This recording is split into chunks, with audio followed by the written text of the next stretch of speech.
할렐루야. 오늘 저희들 이사야 6장 1절에서 13절 말씀으로 이사야서 강의 6번째 시간 말씀을 나누도록 하겠습니다. 유명한 장이죠. 이사야의 소명받는 기사고 또 이사야가 하나님께 메시지를 그 핵심적인 메시지를 듣게 되어지는 그 근거가 되어지는 이사야의 메시지가 하나님의 메시지라는 것에 대한 보증하는 그런 말씀으로서 이사야서 6장은 굉장히 유명한 말씀입니다. 이 이사야는 하나님께로부터 특별하게 이제 선택받아서 예언자가 되어지고 하나님의 말씀을 전하는 자가 된 분이죠.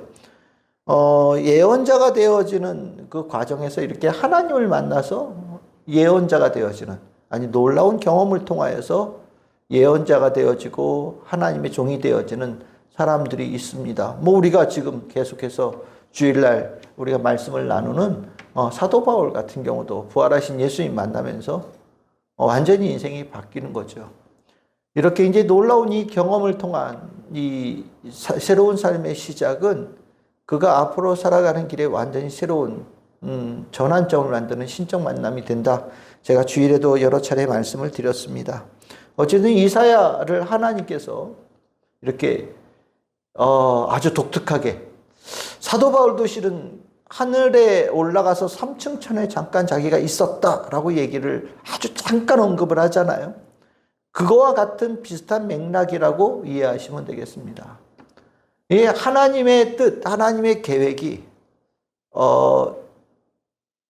정말 우리가 다 이해할 수 없잖아요. 우리가 이 작은 이해력으로 어떻게 하나님의 그 큰 시간과 공간, 그 깊이 있는 뜻을 다 알 수 있겠습니까? 그런데 하나님께서 정말 특별하게 사용하기를 원하시고 하나님의 그 광대한 뜻을 그 심령으로부터 온 삶에 깨닫게 하기를 원하실 때에는 이렇게 이사야나 바울처럼 하늘로 올라가서 하나님과 직접 만나는, 그리고 하나님의 그 하늘 성전에서 있는 이 있을 수 없을 것 같은 이런 경험을 통하여서 하나님의 뜻을 전하는 예언자로 세우는 그런 일을 만드신다라는 것을 성경에서는 얘기하고 있습니다. 이것은 한마디로 수많은 부딪힘과 또 수많은 방해와 박해가 있을지라도 목숨 걸고서 뜻을, 하나님의 말씀을 전해야 될 사명을 가진 자에게 사명을 주기 위해서 주시는 하나님의 특별한 경험이라고 저는 생각을 합니다. 하나님을 만나고 나면 어떤 상황에 있어서도 변동이 있거나 물러서지 않을 거잖아요. 이것이 분명히 하나님의 뜻이란 말이죠. 지금 당장은 전혀 정반대의 현상이 나타나고 지금 이 상황에서는 그것이 어디 털끝만큼도 징조가 보이지 않을지라도 하나님께서는 그 가운데서도 하나님의 뜻, 하나님의 메시지를 아주 담대하게 전할 수 있는 사역자를 세우기를 원하셨을 때 이렇게 특별한 경험을 통하여서 정말 목숨 거는 용기로 메시지를 전하는 사역자를 만드신다라고 생각을 합니다. 그럼 우리가 또 알고 있는 아주 대표적인 분이 요한계시록을 쓴 사도 요한, 장로 요한이라고 하는 그 요한이죠. 얼마나 힘들었을 때 그 메시지를 적었겠습니까? 7교회에 보내는 편지. 다 만만치 않은 상황 속에 모든 교인들이 힘들어하는 때 아니에요. 그 상황에서 우리는 지금 시간이 지나서 그 가운데 교회가 세워지고 승리하는 것을 이미 우리는 경험하면서 보니까 그나마 우리는 그들이 능히 이겨낼 수 있을 거라고 이해할 수 있지만 실은 그 당시에 우리가 살고 있다고 한다면 아마 우리가 웬만한 용기를 가지고는 못 이겨냈을 거예요. 주님의 가르침과 현실이 완전히 정반대로 갈 때, 그것도 시간이 꽤 지속되어지면서 정반대로 갈 때 믿음을 제대로 지킬 수 있는 사람이 얼마나 되겠어요. 그런데 이런 하나님을 직접 만나는 경험, 또 하늘나라에 올라가서 정말 하나님과 그 눈으로 내가 하나님을 보게 되어지는 경험을 하게 되어질 때 그 누구보다도 강한 믿음의 심장으로 내 목숨 내놓고 내 인생 다 걸고 메시지를 전하는 예언자로 설 수 있고, 또 하나님께서 그것을 바라셨기 때문에 이렇게 예언자를 하나님께서 불러 올리지 않으셨나라고 저는 생각을 합니다. 오늘 이제 이 때가 올려 때가 이제 중요한 부분으로 나오죠. 1절에 보시면 어떻게 나옵니까? 우시야 왕이 죽던 해다 이렇게 나와요. 우시야 왕은 좀 독특하죠. 왜냐하면 성경에서 곳곳에서 이름이 좀 다르게 등장하는 왕이에요. 여기는 우시야라고 나오는데 또 열왕기야 이런 데서는 아샤랴 이렇게 나온단 말이에요. 같은 왕입니다. 같은 왕이에요.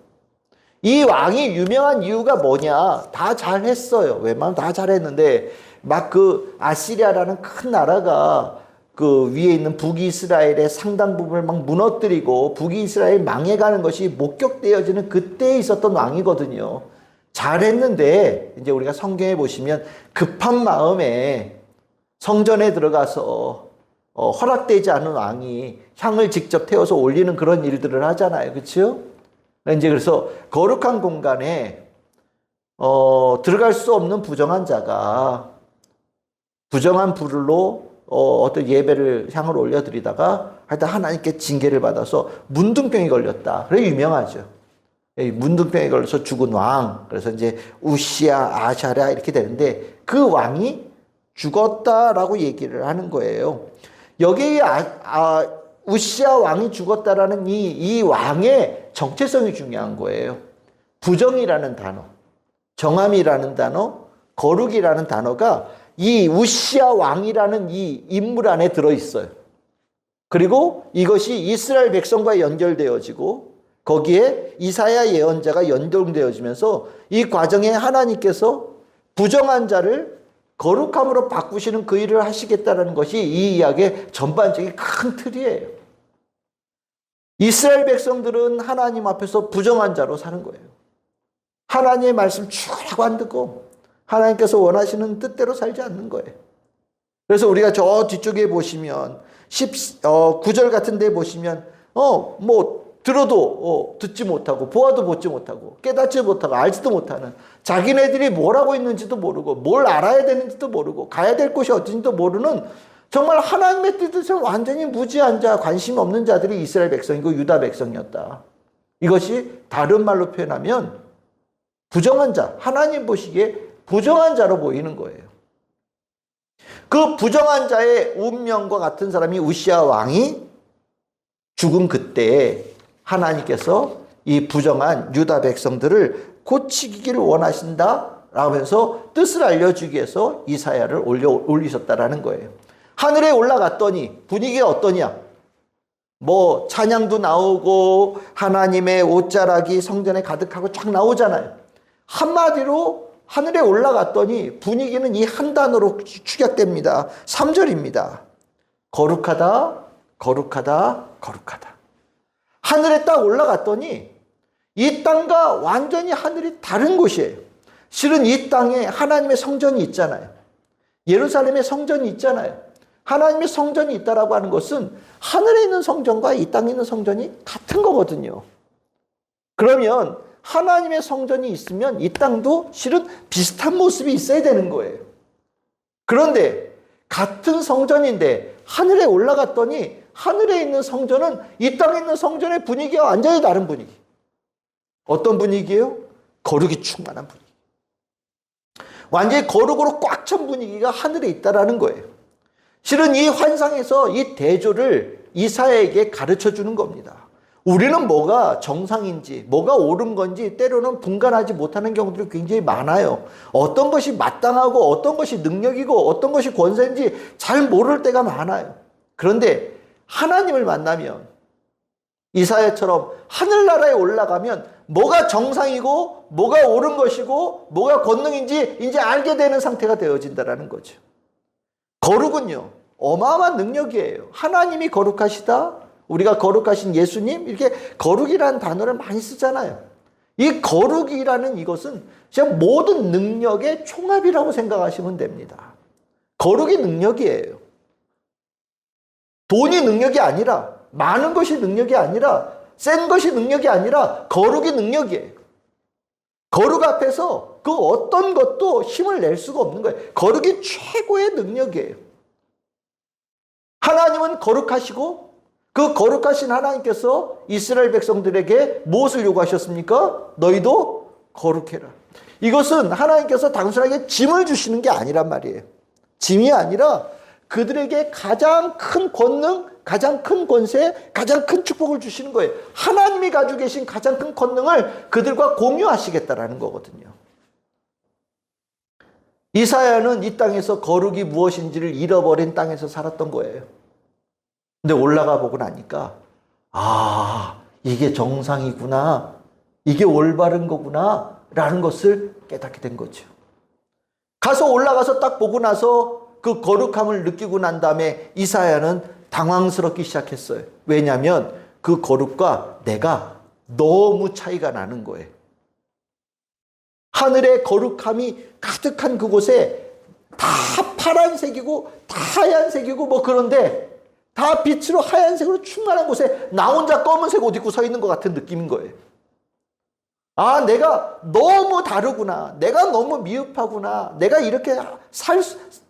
제대로 산 것이 아니구나라는 것을 하늘나라 올라가서 자기 상태를 완전히 직감했다라고 얘기를 하면서 5절에 나오는 거죠. 내가 망하게 되었다. 왜? 내가 올라와서 보고 나니 내가 부정하다라는 것을 이제서야 절감하게 됐다라고 표현하는 거예요.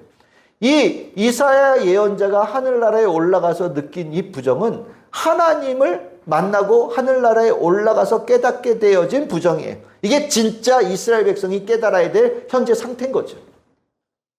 이사야도 그 가운데 좀 나았다라고 생각을 했는데 올라가서 보니까 비교할 수가 없는 거예요. 어떻게 근처도 못 가겠는 거예요. 완전히 압도되어진, 그리고 그 거룩과 완전히 다른 내 삶을 보게 된 거죠. 그때 이사야가 하나님 앞에서 섰을 때 하나님께서 이사야를 보면서 너 너무 다르구나 라고 죽일 수도 있잖아요. 우시아처럼 문둥병을 내리고 죽일 수도 있는 상황이란 말이죠. 근데 이 다행인 것은 어떻습니까? 스랍이라고 하죠. 우리가 그룹이라고도 하고 스랍이라고도 하고 하나님 주변에 있는 거룩한 존재라고 생각하시면 돼요.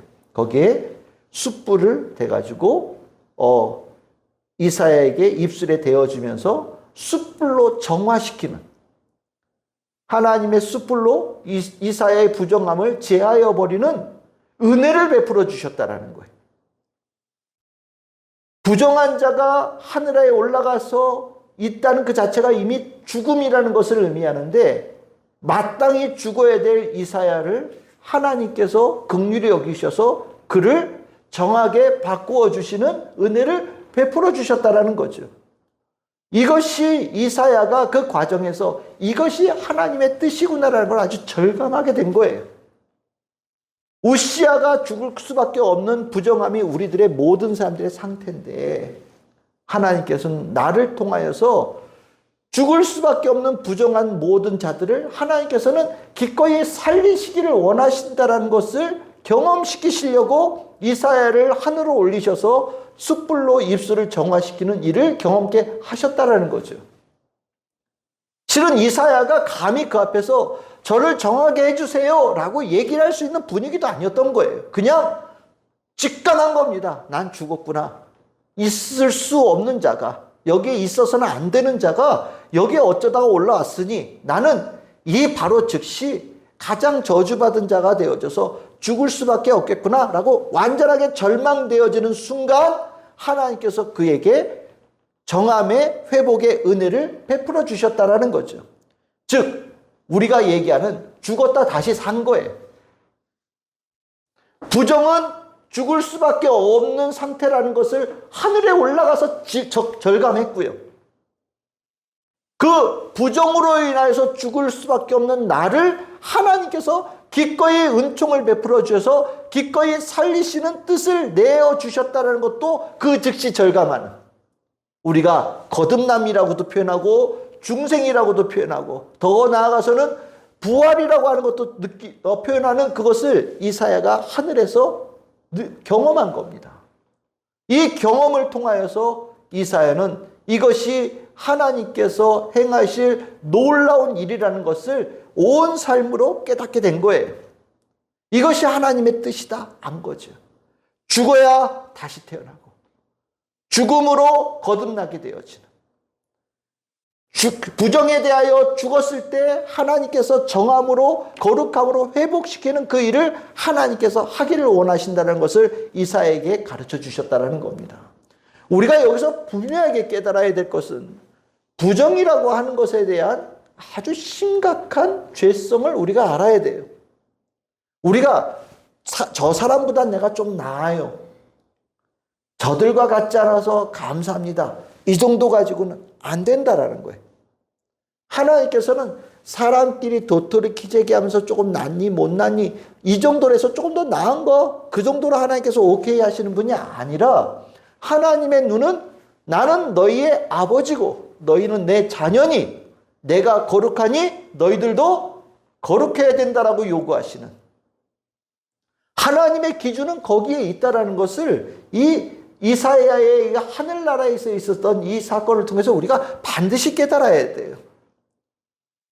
우리가 이것을 알면 세상에 많이 휩쓸리지 않을 수 있어요. 근데 이것이 안 되면 우리는 비교하면서 내가 좀 나은 걸로 만족한단 말이죠. 해야 될 걸 하면 되고요, 갖춰야 될 믿음을 갖춰야 되는 거예요.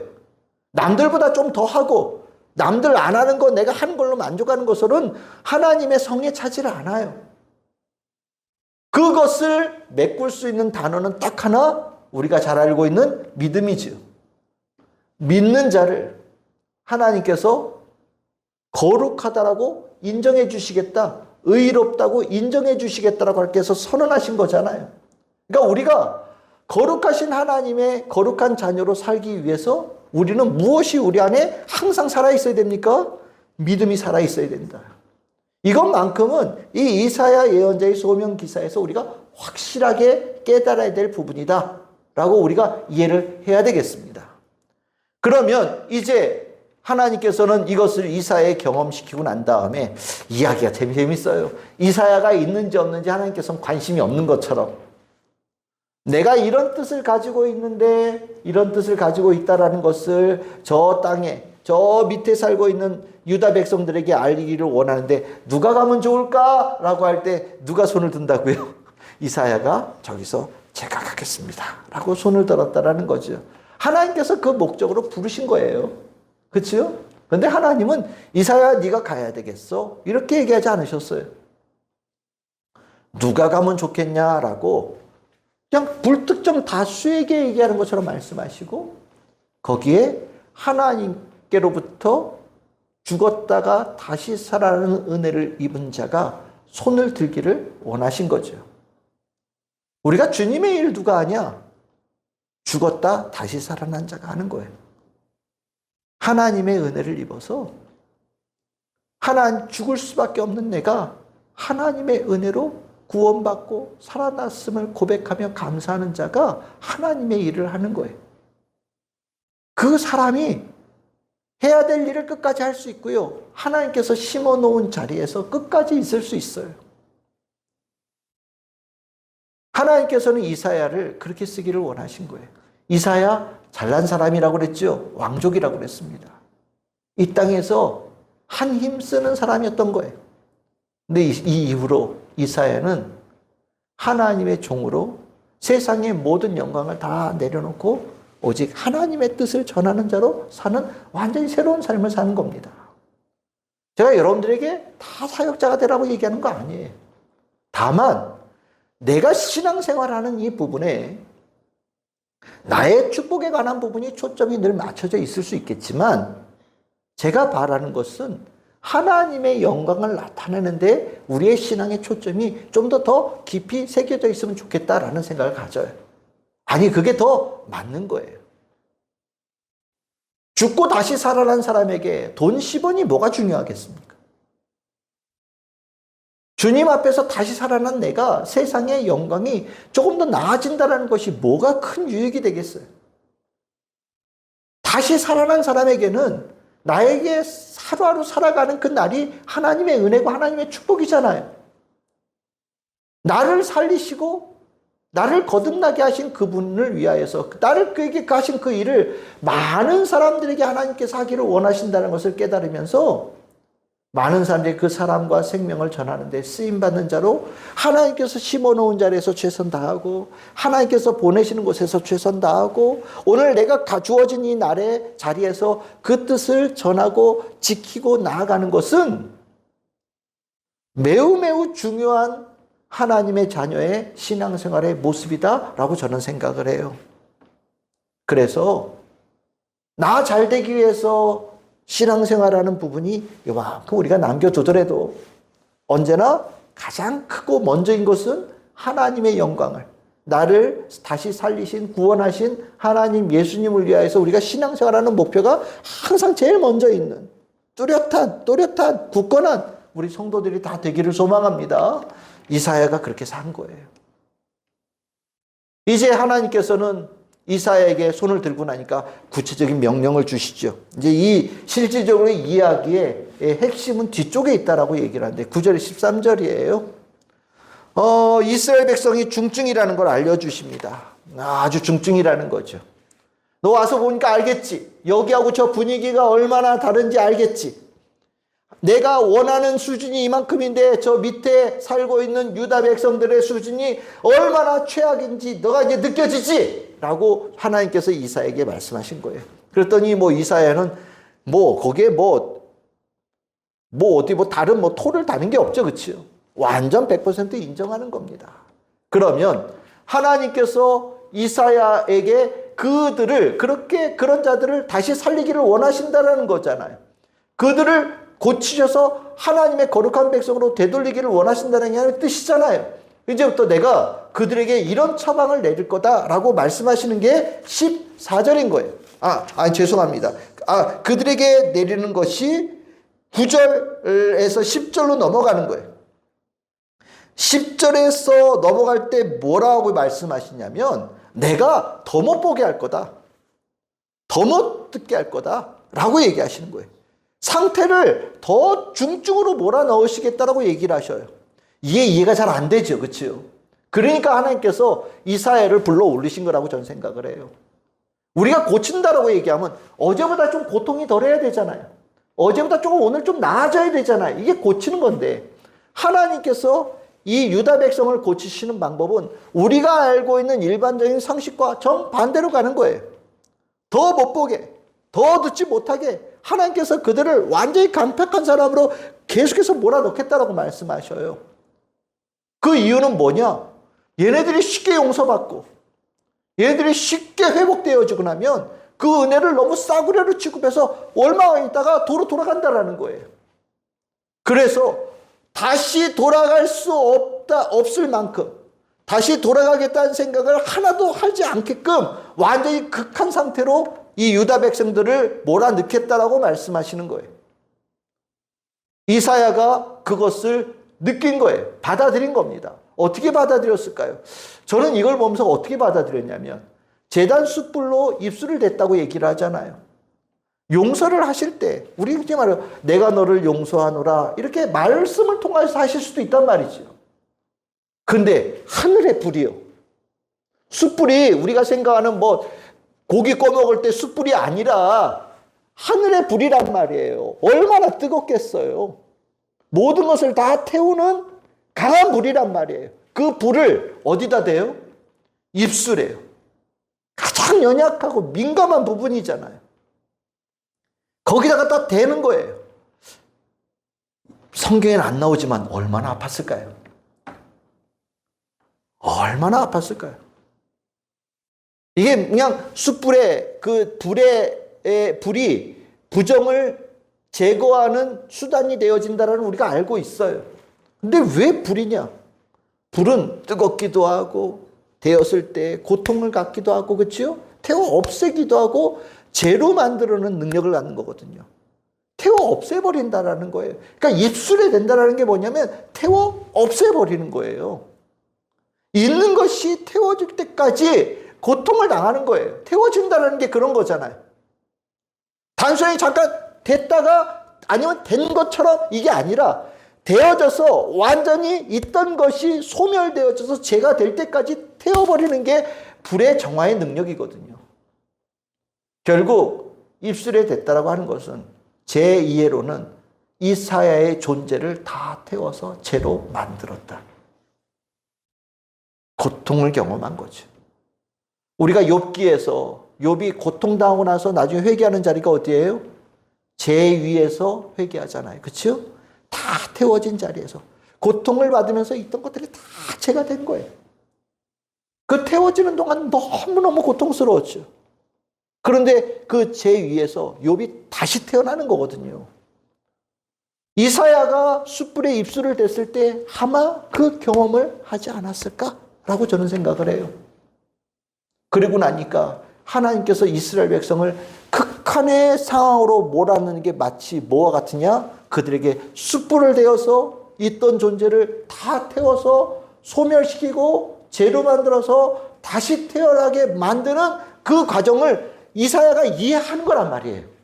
그래야 다시 태어날 수 있다는 것을 이미 자기가 경험했고 하나님의 뜻이라는 것을 이해하는 거란 말이죠. 이사야는 완전히 받아들였어요. 그래서 하나님께서 이렇게 하시겠다고 얘기하실 때 우리 같으면 어떻게 묻겠어요? 아, 왜 그러시는데요? 뭐 이렇게 물을 수도 있고요. 어떻게 하실 거예요? 라고 물을 수도 있는데 이사야는 이미 그 단계를 넘어띱니다. 하나님, 그러면 다 태우는 그때가 언제까지 하십니까? 다 받아들인 거예요. 이건 완전히 차원이 다른 거예요. 이해를 다 했기 때문에 이 말씀을 하는 거예요. 이렇게 묻는 거예요. 이해 못하면 왜 그러시는데요? 당연히 이렇게 나와야죠. 근데 이사야는 다 받아들였어요. 그때 하나님께서 하시는 말씀이 너희들은 10분의 1 남으면은 이제 끝이라고 생각할지 모르겠지만 10분의 1이 아니라 나는 끝까지 다 태울 거다. 다 태워서 그루터기라고 하는 것은 정말 아무것도 남지 않은 상태까지 몰아넣는 것을 얘기하는 거예요. 다 태워서 나는 완전히 새로운 존재로 새롭게 시작할 수 있는 때가 될 때까지 나는 밀어붙일 거다. 하나님의 뜻이, 나의 뜻이 그렇다는 것을 유다 백성에 가서 알려라. 네가 그 땅에 가서 해야 될 사명이다라고 말씀하시는 거예요. 우리가 우리의 믿음을, 하나님께서는 어떤 믿음을 보시냐? 그루터기의 믿음을 원하셔요. 세상의 모든 불과 세상의 모든 바람과 세상의 모든 고통과 세상의 모든 괴로움 속에서도 끝까지 지키고 남는 믿음. 불과 물로 연단되어져서 그 남는 그 믿음을 하나님께서 우리에게 요구하신다는 거예요. 그게 그루터기 믿음이라고 저는 생각합니다. 이 믿음은 별처럼 빛나는 믿음이에요. 어둠 속에서 정말 새벽별에 빛나는 빛처럼 빛나는 믿음이에요. 하나님께서 원하시는 믿음이고 하늘나라에 함께하고 있는 믿음의 성도들이 가진 믿음이라고 저는 생각을 합니다. 우리가 하나님께 거룩하다고 인정받을 수 있는 것은 오직 믿음 하나예요. 믿음이 있어야 죄가 되어지는 그때까지 하나님의 그 어루만지심을 내가 이겨낼 수 있어요. 믿음이 있어요. 믿음이 없으면 다 소멸되는 거예요. 못 견디는 겁니다. 이 땅에 우리는 믿음이 더 필요한 때를 살고 있다라고 저는 생각을 합니다. 너무 많은 것들이 우리들의 삶에 깊이 영향을 주고 있어요. 왜 하나님께 나오는 사람들이 적냐? 살만하니까요. 살만하니까 그런 거예요. 다 살만할 때 문제를 일으키고 사고 쳐요. 내가 정말 급하면 사고 안 칩니다. 내가 정말 어려우면 사고 안 쳐요. 근데 여유가 있으니까, 살만하니까 하나님 앞에 하나님 없이도 살 수 있는 삶을 살아가고 있는 거예요. 그런데 정말 우리는 이때 세상 그 어떤 경우에도 변함없는 그루터기의 믿음을 가져야 하나님께 인정받는 신앙이 된다고 저는 생각합니다. 그래서 우리 참 즐거운 지 모든 성도들이 이사야에게 원하셨던 그 믿음, 그리고 그 믿음을 바라셨던 유다 백성들이 닮아가기를 원했던 그 믿음, 우리 참 즐거운 지 성도들이 지금 21세기의 대한민국에 살아가면서 우리가 그 믿음의 소유자 되어져서 그루터기의 믿음으로 하나님께 인정받고 또 우리를 통하여서 하나님의 뜻을 전하고 알리는 그 일에 쓰임받게 되어지는 복 있는 우리 성도, 우리 교회 되기를 주님의 이름으로 축복합니다.